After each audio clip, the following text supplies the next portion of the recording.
એ વાત નથી.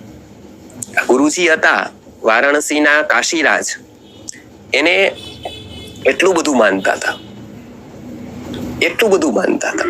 કે એ પોતે વિદ્વાન, એટલે વિદ્વાનને જાણી શકે. જો વ્યક્તિ પોતે જ્યાં સુધી થોડુંક ભણે નહીં ત્યાં સુધી બધા સરખા લાગે. બરાબર. એટલે આપણે ત્યાં કીધું વિદ્વાન એવ વિજાનાતિ વિદ્વજ્જન પરિશ્રમ.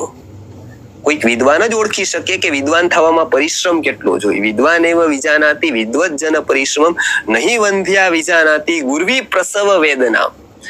જે ને પ્રસૂતિ નથી થઈ એ કલ્પના ન કરી શકે કે પ્રસૂતિની વેદના કેવી હોય. એ ઉદાહરણ આપ્યું છે.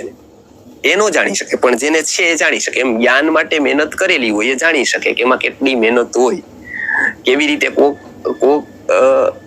જ્ઞાન પ્રાપ્ત કરી શકે કે આપી શકે. તો એની પાછળ એની એક સાધના હોય, એક મહેનત હોય, એક તપ હોય. પણ એ સાધારણ વ્યક્તિને ન ખબર હોય. એને તો એમ હોય કે એ તો બધા એ બોલે છે, બીજા બોલે છે, ભણતા હે વો ભી મરતા હે, નહીં પડતા હે વો ભી મરતા હે, તો કાંઈ કો મહેનત કરતા હે. તો એ બધી વસ્તુ એને ન ખબર પડે કે આનું મહત્વ શું. ખાલી મરવાનું નથી, બીજું ઘણું બધું છે.